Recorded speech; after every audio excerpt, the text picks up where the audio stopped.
नमस्कार साथियों। क्या उत्तराखंड ऐतिहासिक बदलाव के मुहाने पर खड़ा है?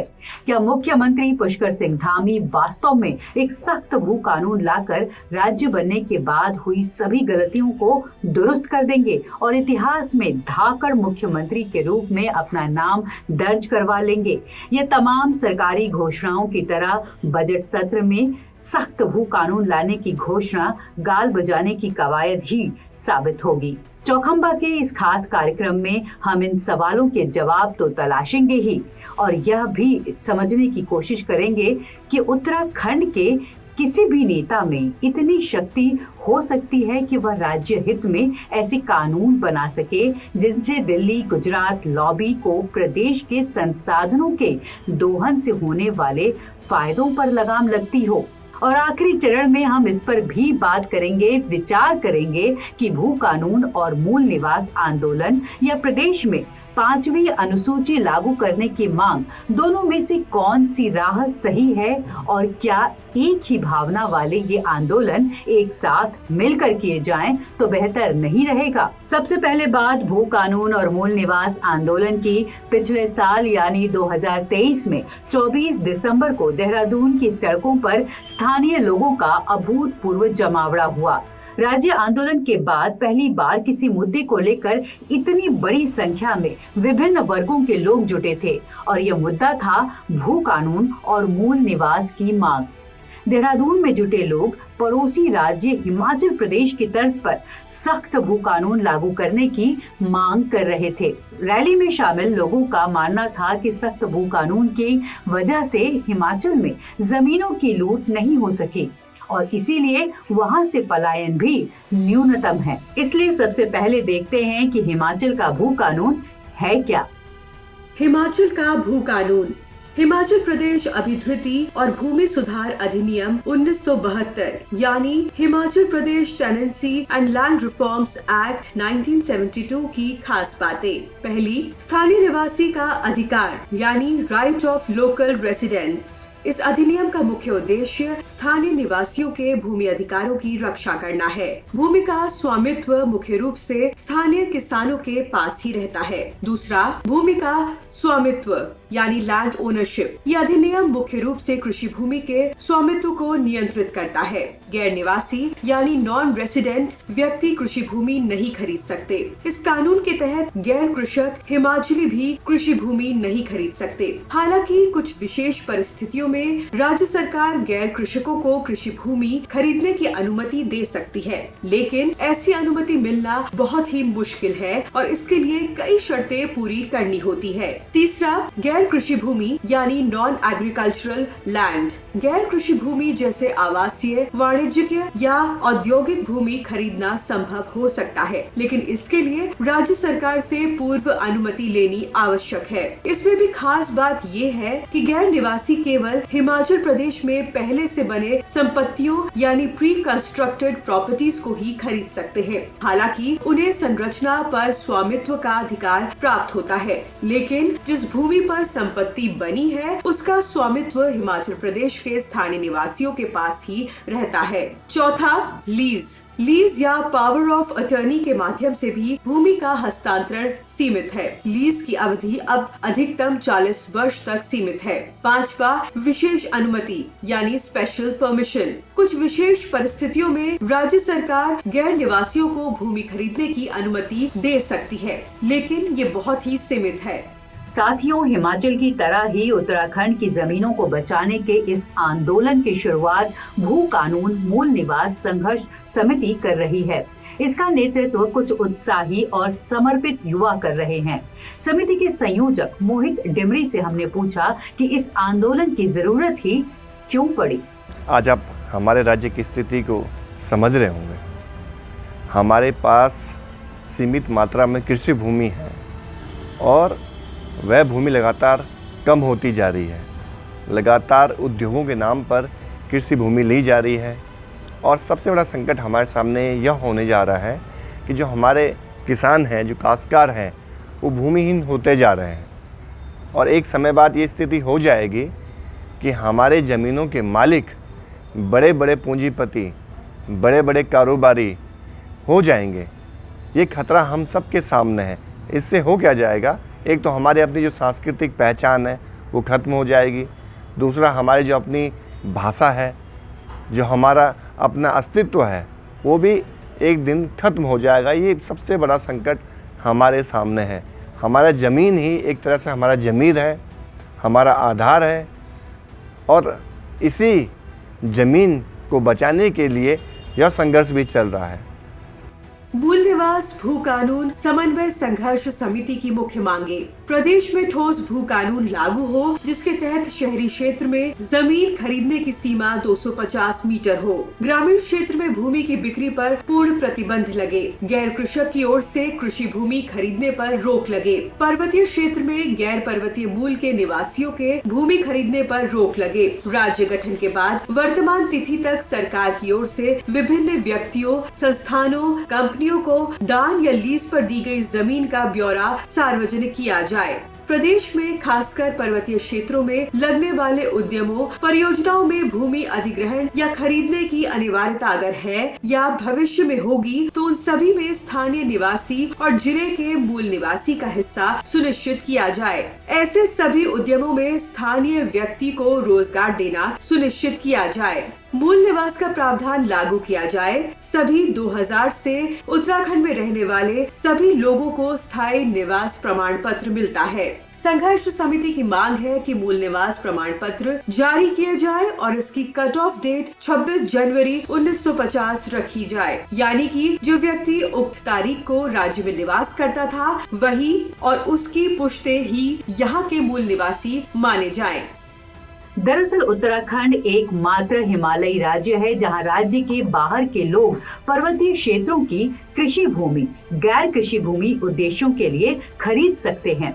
राज्य के मूल निवासियों के अधिकार सुरक्षित करने और राज्य की जमीन को बाहरियों के हाथों लुटने से बचाने के उद्देश्य के साथ पिछले साल से ही एक और अभियान चल रहा है, जिसकी धमक उत्तराखंड की जमीन पर नहीं दिखाई दे रहा, लेकिन ये गोष्ठियों और परिचर्चाओं और प्रबुद्ध वर्ग को एकजुट करने के माध्यम से उत्तराखंड के मूल निवासियों को जल, जंगल और जमीन पर हक दिलाने के लिए आधार तैयार कर रहा है। ये अभियान है उत्तराखंड के पहाड़ी क्षेत्रों में संविधान की 5वीं अनुसूची को लागू करने का आंदोलन। इस मंच ने अंकिता भंडारी हत्याकांड के सामने आने के बाद उत्तराखंड एकता मंच ने इस मुद्दे पर गंभीरता से काम करना शुरू किया और इसके लिए उत्तराखंड सरकार, भारत सरकार और ब्रितानी हुकूमत के दस्तावेज खंगाले, कई बैठकें की और फिर ये निष्कर्ष निकाला कि मूल निवास और भू कानून के अधिकार उत्तराखंड को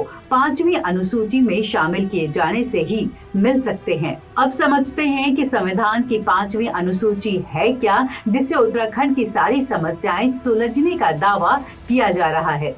5वीं अनुसूची यानी 5th शेड्यूल भारत के संविधान की 5वीं अनुसूची मुख्य रूप से उन क्षेत्रों के प्रशासन से संबंधित है जहां आदिवासी जनजातियां बड़ी संख्या में रहती हैं। ये अनुसूची आदिवासी जनजातियों के हितों की रक्षा करने और उन्हें स्वायत्तता प्रदान करने के लिए बनाई गई है। 5वीं अनुसूची के तहत आदिवासियों को ये अधिकार मिलते हैं। भूमि के अधिकार, आदिवासियों को अपनी पारंपरिक भूमि पर अधिकार होता है। उन्हें इस भूमि का उपयोग करने, बेचने या किसी अन्य तरीके से स्थानांतरित करने का अधिकार है।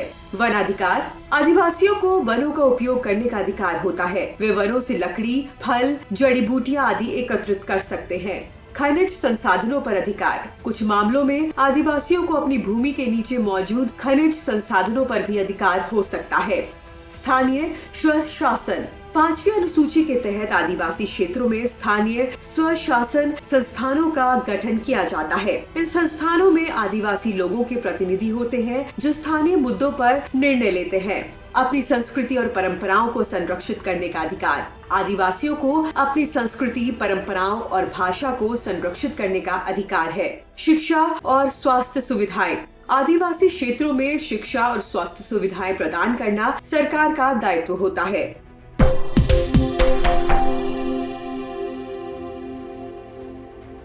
बता दें कि शुरुआत में 5वीं अनुसूची केवल असम, मेघालय, त्रिपुरा और मिजोरम राज्यों पर लागू थी। इन राज्यों में आदिवासी जनजातियों की काफी बड़ी आबादी है और उनकी अपनी विशिष्ट संस्कृति, रीति रिवाज और भाषा है। हालांकि अब असम, मेघालय, मिजोरम और त्रिपुरा जैसे पूर्वोत्तर राज्यों में 6ठी अनुसूची लागू है। इधर समय के साथ कुछ अन्य राज्यों के कुछ हिस्सों में भी 5वीं अनुसूची लागू की गई। ये 10 राज्य हैं: आंध्र प्रदेश, छत्तीसगढ़, गुजरात, हिमाचल प्रदेश, झारखंड, मध्य प्रदेश, महाराष्ट्र, ओडिशा, राजस्थान, तेलंगाना। 5वीं अनुसूची की मांग कर रहे उत्तराखंड एकता मंच के अनुसार इसका अर्थ ये है कि राज्य और केंद्र सरकार चाहे तो उत्तराखंड में भी 5वीं अनुसूची लागू की जा सकती है। उनका कहना है कि राज्य के पहाड़ी क्षेत्रों के पास इसका आधार भी है। हालांकि यह आधार है क्या, इस पर विस्तार से बात फिर कभी। वैसे उत्तराखंड के पहाड़ी क्षेत्रों से पलायन रोकने का दावा तो राज्य के राजनीतिक दल 2002 में हुए पहले चुनाव से ही कर रहे थे, लेकिन इस बार सख्त भू कानून और मूल निवास भी राजनीतिक चर्चा के केंद्र में आ गया है। चाहे यह जमीन पर हो रहे आंदोलन का असर हो या फिर विभिन्न सामाजिक राजनीतिक संगठनों लोगों को एकजुट करने की कोशिशों का नतीजा, मौजूदा सरकार बार बार सख्त भू कानून लाने की बात कर रही है। हालांकि जुलाई 2021 में सख्त भू कानून पर एक उच्च स्तरीय समिति के गठन के बाद से धामी सरकार इस पर बातें कर करके 3.5 साल निकाल चुकी है। लेकिन इस बार मुख्यमंत्री ने अपने आने वाले बजट सत्र में सख्त भू कानून का विधेयक पेश करने का वादा भी कर दिया है। भू कानून है, मूल निवास है, जो ऐसे मुद्दे हैं, इन सभी मुद्दों को लेकर हम हमेशा से संवेदनशील रहे हैं। हम संवेदनशील हैं और अगले बजट सत्र में हम उत्तराखंड की जो भौगोलिक परिस्थितियों के अनुरूप इस पर, चूँकि पहले से एक कमेटी बनी हुई है, कमेटी काम कर रही है, प्रारूप बनाने के लिए कमेटी का गठन भी किया हुआ है, मुख्य सचिव की अध्यक्षता में उसमें काम चल रहा है और इसके अनुरूप एक वृहद भू कानून लाने के लिए हम प्रयासरत हैं कि हम इसमें एक भू कानून लाएंगे। और जिस प्रकार मार्च 2021 से अब तक लंबे समय से चले आ रहे अनेक मामले ऐसे थे और जिन मामलों पर फैसले नहीं हो पा रहे थे, उन सभी मामलों पर हमने फैसले भी लिए हैं। चुनौतीपूर्ण मामले रहे हों, उनका भी निस्तारण किया है, हमारी ही सरकार ने किया है। उसी प्रकार में आप सबके माध्यम से देवभूमि उत्तराखंड की जनता को ये विश्वास दिलाना चाहता हूँ, जो उत्तराखंड में है और देश दुनिया के किसी भी कोने में, हम इस भू कानून के मुद्दे को, इसका भी समाधान हमारी ही सरकार करेगी, इसमें कोई संशय नहीं है। हमारे मन में किसी प्रकार का कोई संदेह भी नहीं है। हम सबकी भावनाओं के अनुरूप, सबकी संभावनाओं के अनुरूप, सारे हमारे पक्षों से वार्ता करने के बाद सभी जो विशेषज्ञ हैं अनेक विषयों के, उन सब का परामर्श लेकर हम इस पर भी काम करेंगे और इस पर भी निर्णय लेंगे। हालांकि भू कानून मूल निवास संघर्ष समिति को मुख्यमंत्री के दावे पर भरोसा नहीं है। देखिए, अभी धामी सरकार जो कहती है वो करती नहीं है। आप देखिए कि पिछले 2 सालों से सरकार लगातार यह कह रही है कि हम मजबूत भू कानून लाने जा रहे हैं और भाजपा के मैनिफेस्टो में तो इस बात को भी उल्लेखित किया गया था कि सरकार बनने के बाद हमारे राज्य में मजबूत भू कानून आएगा। आज आप देखिए, सरकार बने हुए 3 वर्ष का समय हो गया है, लेकिन मजबूत भू कानून की दिशा में सरकार आगे ही नहीं बढ़ पाई है। लगातार मीडिया में तो ये बात सामने आ रही है कि मजबूत भू कानून सरकार ला रही है, लेकिन कहाँ है वो मजबूत भू कानून, इस बारे में जनता को कोई भी जानकारी नहीं दी जा रही है। हम सरकार से लगातार इस बात की मांग कर रहे हैं। 2022 में सुभाष कुमार जी की अध्यक्षता में जो भूमि कानून को लेकर एक कमेटी बनी थी, उस कमेटी ने एक रिपोर्ट 2022 में सरकार को सौंप दी है। सरकार क्यों नहीं उस रिपोर्ट को सार्वजनिक करने जा रही है? सरकार क्यों नहीं जनता को बता रही है वो किस तरह का भू कानून इस राज्य में लाने जा रही है? कोई भी ड्राफ्ट, कोई भी कानून विधानसभा में पारित होने से पहले उसकी जन समीक्षा होनी चाहिए, जनता के बीच उस ड्राफ्ट को सार्वजनिक किया जाना चाहिए ताकि जन भावनाओं के अनुरूप इस राज्य में भूमि कानून बने। आप देखिए, जब जब इस राज्य में आंदोलन होते हैं, लोग सड़कों पर आते हैं, मुख्यमंत्री प्रेस कॉन्फ्रेंस करते हैं और कहते हैं कि हम जल्द से जल्द भूमि कानून, मजबूत कानून लाने जा रहे हैं, लेकिन होता ऐसा नहीं है। और हमें लगता है कि सरकार जनता के पक्ष में खड़ी नहीं है, सरकार भूमाफिया के पक्ष में खड़ी है, बड़े बड़े कारोबारियों के, पैसे वाले जो लोग हैं उनके पक्ष में खड़ी है। उनके लिए ही सरकार ने अभी तक कानून बनाए हैं और आने वाले समय में इस बात की भी संभावना से इनकार नहीं किया जा सकता है कि सरकार कानूनों को मजबूत करने के बजाय और ज़्यादा कमज़ोर करेगी। मोहित डिमरी जैसे युवाओं की शंका गैर वाजिब भी नहीं है। उत्तराखंड का पूरा सरकारी प्रशासनिक ढांचा स्थानीय लोगों के खिलाफ और कॉरपोरेट के पक्ष में काम करता नजर आता है। हेलंग में गांव के जंगल से घास काटने पर स्थानीय महिला और उसकी 3-4 साल की बेटी की गिरफ्तारी का मामला हो या पर्यटकों की सुविधा के नाम पर देहरादून से लेकर हर्षिल और जागेश्वर तक पेड़ों की कटाई के फैसले, लोग विरोध करते रहे और सरकारी ढांचा आरियों को धार देता रहा। सबसे ताजा और आक्रोश दिलाने वाला उदाहरण मसूरी में जॉर्ज एवरेस्ट का है, जहां पर्यटन विभाग ने एक कंपनी के साथ मिली भगत कर न सिर्फ स्थानीय लोगों के रोजगार पर लात मारकर पूरा ठेका एक ही कंपनी को दे दिया, बल्कि सार्वजनिक रास्ते पर कब्जा कर उस पर भी टैक्स वसूलने का इंतजाम कर दिया। जॉर्ज एवरेस्ट का केस। पूर्व विधायक मनोज रावत का आरोप, जॉर्ज एवरेस्ट में अरबों रुपए की जमीन औने पौने दाम पर एक निजी कंपनी को दिया गया। हालांकि ये मामला 1 साल से भी ज्यादा समय से सुर्खियों में है। आरटीआई से मिले दस्तावेजों से पता चलता है कि पर्यटन विभाग ने जिस क्षेत्र को विकसित करने पर एडीबी से कर्ज लेकर 23 करोड़ रुपए से ज्यादा खर्च किए हैं, उसे एक निजी कंपनी को 15 साल के लिए 1 करोड़ रुपए प्रति वर्ष की लीज पर सौंप दिया, यानी कि बिना ब्याज के भी सीधे 8 करोड़ से ज्यादा का घाटा। कहा जा रहा है कि इस जमीन का सर्किल रेट ही 2700 करोड़ रुपए से ज्यादा है। बाजार मूल्य कई गुना होने की संभावना है। ये भी सुर्खियों में है कि जिस company Messrs Rajas aerosports and adventure private limited को ये ठेका या लीज दी गई है, उसके दिए पते पर कोई नहीं है, सिर्फ जमीन की घेराबंदी है। कंपनी को टेंडर दिए जाने की प्रक्रिया भी सवालों के घेरे में है। साल भर पहले छपी खबरों में बताया गया था कि राजस एरोस्पोर्ट्स को टेंडर दिए जाने की भूमिका कैसे बनाई गई। कोविड से पहले पर्यटन विभाग ने एक टेंडर निकाला था जिसमें ये प्रस्ताव मांगे गए थे कि जॉर्ज एवरेस्ट में पर्यटन गतिविधियां बढ़ाने के लिए क्या क्या किया जा सकता है। स्थानीय स्तर पर काम कर रहे कई लोगों ने इसके लिए प्रस्ताव दिए, लेकिन उसके बावजूद भी बिना कोई उचित कारण बताए वे टेंडर निरस्त कर दिए गए। इसके बाद भी जो टेंडर निकाला गया उसमें शर्तें ऐसी थी जैसे कि हेलीकॉप्टर होना चाहिए, जिसे सिर्फ राजस पूरा कर रही थी। सिर्फ इतना ही नहीं, दूसरा टेंडर कब निकला ये किसी को पता भी नहीं चला।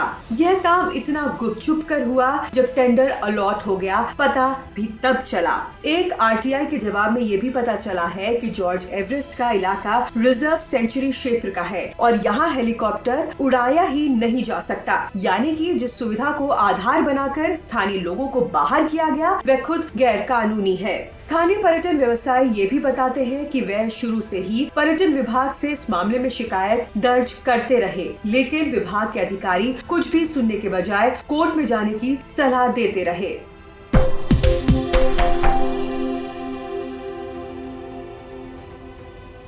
अब जॉर्ज एवरेस्ट में कॉफी शॉप चलाने वाले अभय शर्मा जैसे कुछ जिद्दी लोग सूचना आयोग से लेकर हाई कोर्ट तक दौड़ रहे हैं और साल भर से ज्यादा समय से राजस कंपनी अपना धंधा चला रही है।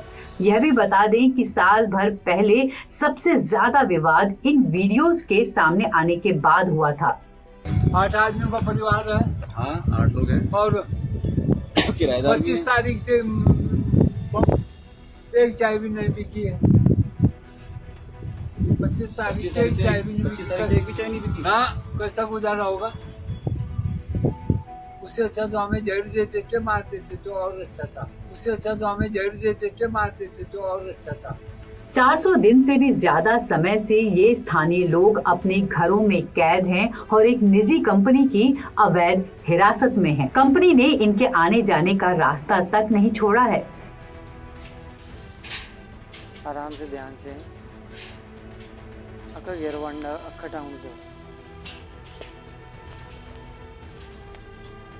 ऐसे ही जाना पड़ रहा है। चली कर दे, आराम से थोड़ा रहना बस, बाटा घाटा भी नहीं छोड़ेंगे।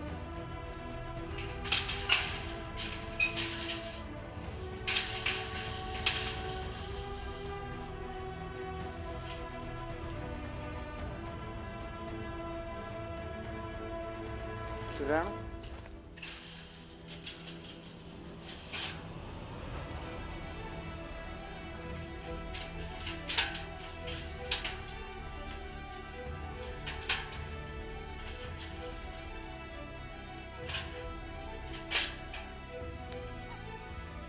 चलो चलो चलो चलो।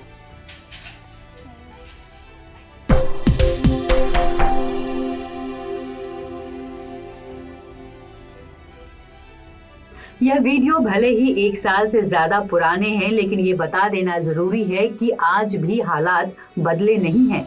पर्यटन विभाग, उत्तराखंड सरकार सब कुछ जानते हुए भी चुप है, जैसे नीरो बंसी बजा रहा हो। और जॉर्ज एवरेस्ट का उदाहरण अकेला नहीं है।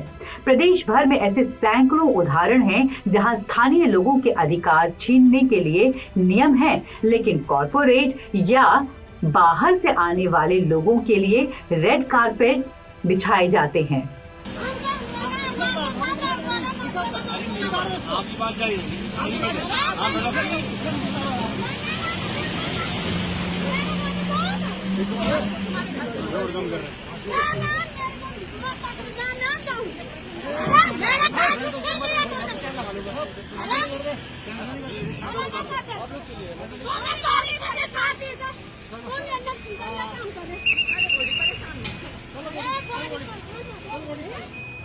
कांग्रेस में रहते वनाधिकार आंदोलन चलाने वाले किशोर उपाध्याय भले ही बीजेपी में आने के बाद से खामोश हों, पर बात करने पर वह आंदोलन को अंजाम तक पहुंचाने का संकल्प ही दोहराते हैं।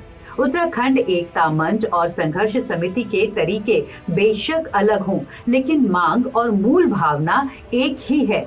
ऐसे में सवाल ये भी उठता है कि क्या ये एक साथ आ जाते तो राज्य और केंद्र सरकारों पर ज्यादा दबाव नहीं बनाया जा सकता था? लेकिन इससे भी बड़ा सवाल ये है कि क्या ये साथ आ पाएंगे? उत्तराखंड की सामाजिक राजनीतिक हलचलों पर पैनी नजर रखने वाले वरिष्ठ पत्रकार मनु पवार कहते हैं, देखिए, जहाँ तक उत्तराखंड के सभी आंदोलनकारी संगठनों के एक साथ आने का सवाल है तो वो फिलहाल दूर की कौड़ी नजर आती है मुझे। तो हर संगठन के पास अलग मुद्दा है, हर एक के पास अलग झंडा है, हर एक के नारे अलग हैं, अलग सोच विचार वाले लोग हैं। और आप इसे ईगो कहें या कुछ भी कहें, लेकिन असल में बात यह है कि ये राजनीतिक लड़ाई है, इसका हल भी राजनीतिक ही होना चाहिए। जब तक हम इस बात पर क्लियर नहीं होंगे कि इस राजनीतिक लड़ाई को राजनीतिक तौर तरीके से ही लड़ा जाना चाहिए, तब तक हमारा कुछ नहीं हो सकता। हम ये नहीं कह सकते कि हम गैर राजनीतिक लोग हैं, हम राजनीति से दूर हैं। अरे भाई, मुद्दे हमारे राजनीतिक हैं तो हमें भी राजनीतिक तौर तरीके से लड़ना होगा। और अब आखिरी सवाल कि जिस राज्य में मुख्यमंत्री, मुख्य सचिव से लेकर पार्षद तक दिल्ली से तय होते हैं, उसमें 5वीं अनुसूची तो रहने ही दें, क्या भू कानून को सख्त बनाने जैसे फैसले दिल्ली की मर्जी के बिना लिए जा सकते हैं? जवाब बहुत आसान है, बिल्कुल नहीं। तो ऐसा क्यों है कि सोनम वांगचुक चाहे लद्दाख में अनशन करें या दिल्ली में धरना दे, उनकी बात तो देश ही नहीं दुनिया तक पहुंचती है। और उत्तराखंड के हजारों हजार लोग साल भर से सड़कों पर प्रदर्शन कर रहे हैं, लेकिन इनकी मांगे सही कानों तक नहीं पहुंच पा रही हैं। मनु पवार कहते हैं कि इसके लिए उत्तराखंड के नेता जिम्मेदार हैं और लोग अपनी मांग दिल्ली तक पहुंचाना चाहते हैं, उसे मनवाना चाहते हैं तो उन्हें कठोर होकर दूरदर्शिता के साथ फैसले लेने होंगे। देखिए, हमारे पास पिछले 24 साल में विजनरी पॉलिटिकल लीडरशिप की बहुत बड़ी क्राइसिस रही है। इस बात में किसी को इनकार नहीं है। अगर ऐसा नहीं होता तो इस राज्य की ऐसी दुर्दशा नहीं होती। विजनरी लीडरशिप होती है जैसे हिमाचल प्रदेश के संस्थापक डॉक्टर यशवंत सिंह परमार थे। उन्होंने खुद लगकर काम किया, उस राज्य को अपने हाथों से संवारा, उसके हितों की रक्षा के लिए उन्होंने सख्त कानून बनाए और आज भी वो टिके हुए हैं। लोगों को मोटिवेट उन्होंने किया कि वो ज़मीन पर कुछ ना कुछ बोएं। आज रिजल्ट सबके सामने है। हमने तो पॉलिटिकल लीडरशिप के नाम पर ठेकेदारों की जमात पैदा कर दी। अब उनसे हम क्या अपेक्षा कर सकते हैं? हमारा जो पहाड़ का समाज है वो जिन चुनौतियों से जूझ रहा है, उसके लिए जिस तरह के आंदोलन की, जिस तरह की आवाज़ों की ज़रूरत है, उसे कोई सामाजिक संगठन या कोई सोशल फिगर लीड नहीं कर सकती है। हमें अपने बीच से ही राजनीतिक नेतृत्व उभारने की ज़रूरत है।